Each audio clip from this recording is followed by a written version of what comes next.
Syrian Arab Army units continue pursuing terrorists, destroying their hideouts and confiscating their weapons.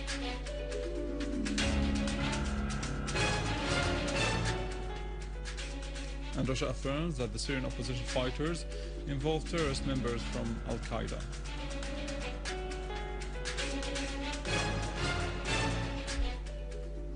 And Latakia attracts Syrians from all governorates to spend their holidays.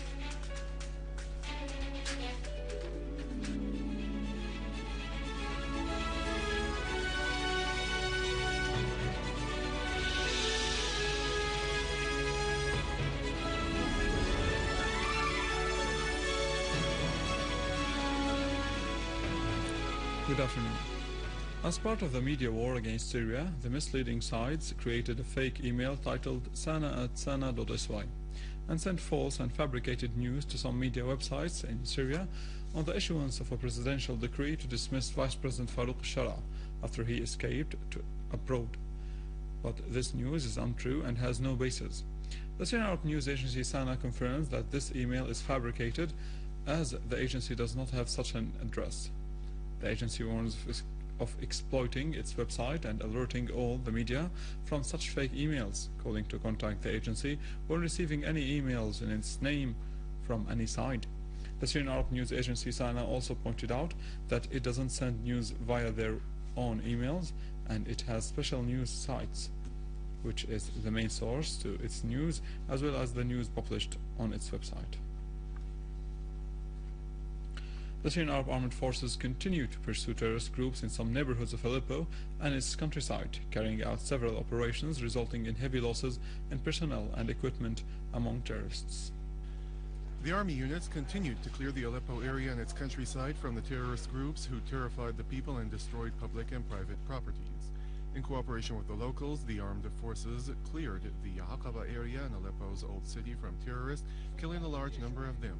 Another unit from the armed forces also cleared the area of Al-Sayyid Ali near the Hatib Square in the city of Aleppo, killing 9 terrorists including 1 sniper, while yet another unit arrested a number of terrorists who tried to infiltrate into the Hatib Square from an adjacent neighborhood. Another unit from the armed forces carried out operations against the groups of terrorists in the Kafar Harim town, which is in the northern Aleppo countryside, resulting in the death of several terrorists. The armed forces clashed with a terrorist group that attempted to sneak into the Saif ad-Dawla Park in Aleppo, killing and injuring a number of terrorists and pursuing them out of the area. On the Baghdad Street, which is in Aleppo's countryside, the armed forces also carried out an operation in which 4 cars equipped with machine guns were destroyed, along with the terrorists inside them. A source in the city said that the armed forces carried out qualitative operations in which they destroyed 40 cars of the terrorists that were equipped with machine guns. The source also noted that the cars were coming in from the Jarablus area towards the city of Aleppo. Meanwhile, in the Hazzaza neighborhood in Al-Jadayda area in the city, security forces clashed with an armed terrorist group, killing a number of terrorists, including 2 snipers, and repelled the terrorist group which was attempting to enter Maysaloon neighborhood, killing and injuring its members. In Aleppo countryside, armed forces units targeted groups of terrorists and weapon storehouses in Qubtan al-Jabal and the villages of Sirinad and Al-Aramiyah, inflicting heavy losses upon the terrorists. An armed forces unit carried out an operation in Raqqa-Aleppo highway near the thermal power station, targeting tens of terrorists who were attempting to enter the city, with the terrorists ending up dead or wounded. Syrian Arab armed forces units pursued mercenary terrorists in the Razi fields in Damascus, killing many of them and confiscating weapons and ammunition. An armed forces unit raided a terrorist hideout and confiscated a store of weapons, some of them Israeli-made. The weapons included RPG launchers and rounds, automatic rifles and ammunition, in addition to communication devices.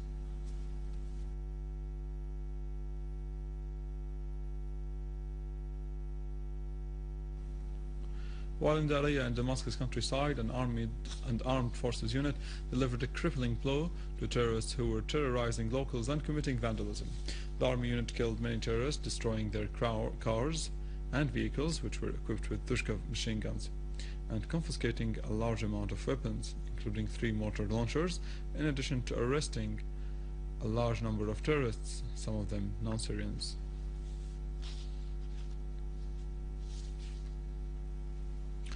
In Idlib, the governor inspected the services situation in the city. He also visited the soldiers who were wounded by the armed terrorist groups. The governor affirmed that Syrian people are proud of the sacrifices and heroic deeds of the Syrian Arab Army.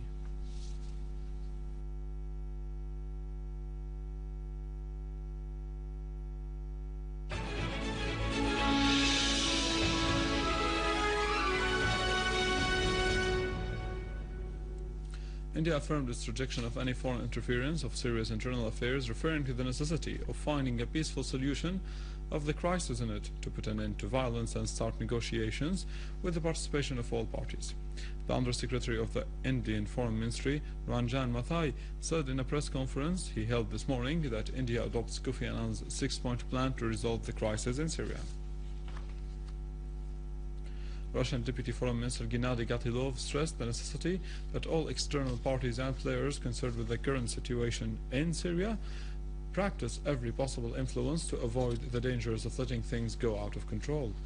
In a statement, Gatilov said, letting things go out of control would have serious repercussions not only on Syria but also on the entire region. He warned that the Syrian opposition comprises within its ranks terrorist members, including those from Al-Qaeda. The Russian Deputy Foreign Minister added that everybody knows very well about the existence of terrorist members, including members of Al-Qaeda, among the Syrian opposition's ranks.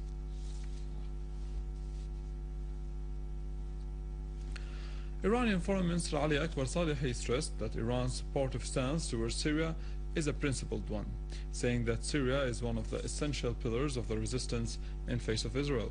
Salehi added during a program aired by Channel 3 of the Iranian television on Friday that the principled policy of Iran is to support the countries which constitute the main pillars of resistance. He pointed out that Iran will present a project for resolving the crisis in Syria at the upcoming summit of the non-aligned movement due to be held next week in Tehran, saying, "The project is based on acceptable, reasonable and logical foundations that make it hard to oppose." Iran's foreign minister highlighted the acceptance of a large part of Syrian opposition to hold dialogue with the Syrian government in Tehran, expressing hope for hosting such dialogue after the scheduled summit. He noted that Iran is making contacts with Egypt with regard to holding this dialogue. Salehi said that his country held deliberations on Syria during the conference of the Organization of Islamic Cooperation, which was recently held in the Saudi city of Mecca. He added that over the year of the crisis in Syria, Iran constantly held deliberations with several countries and made contacts with the Syrian opposition, stressing that Tehran believes in the necessity of taking measures to solve the fabricated crisis in Syria and that the Syrian government and opposition reach agreement. Salehi discussed in a telephone call with his Egyptian counterpart Mohammed Kamil Amr the developments in the situation in Syria. The telephone call is the second between the two ministers to discuss the situation in Syria after the consultative meeting in Tehran and the Iranian proposal to set up a contact group for the crisis in Syria, as well as the proposal made by Egypt during the recent summit of the Organization of Islamic Cooperation in Mecca concerning the cooperation between countries of the region for the settlement of regional crises.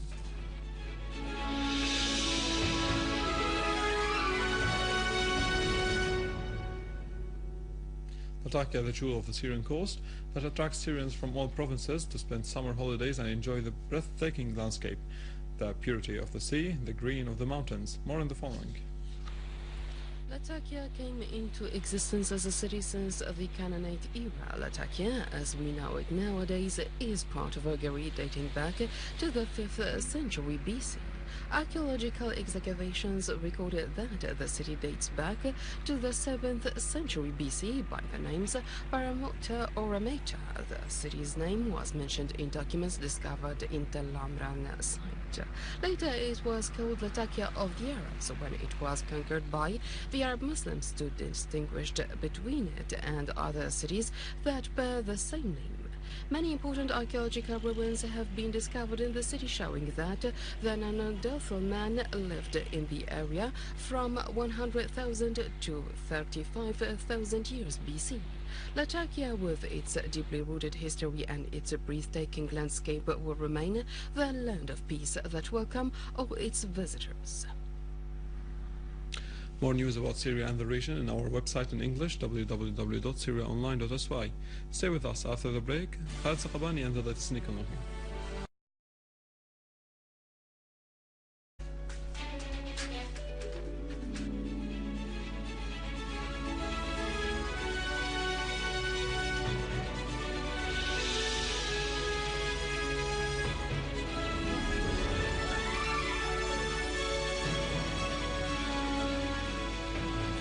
Good afternoon.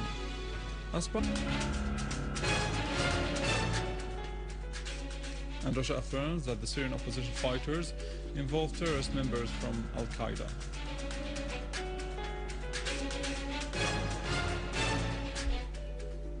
And Latakia attracts Syrians from all governorates to spend their holidays. News agency Sana confirms that this email is fabricated, as the agency does not have such an address. The agency warns of exploiting its website and alerting all the media from such fake emails, calling to contact the agency when receiving any emails in its name from any side. The Syrian Arab news agency Sana also pointed out, part of the media war against Syria, the misleading sites created a fake email titled sana@sana.sy and sent false and fabricated news to some media websites in Syria on the issuance of a presidential decree to dismiss Vice President Farouk al-Shara after he escaped abroad. But this news is untrue and has no basis. The Syrian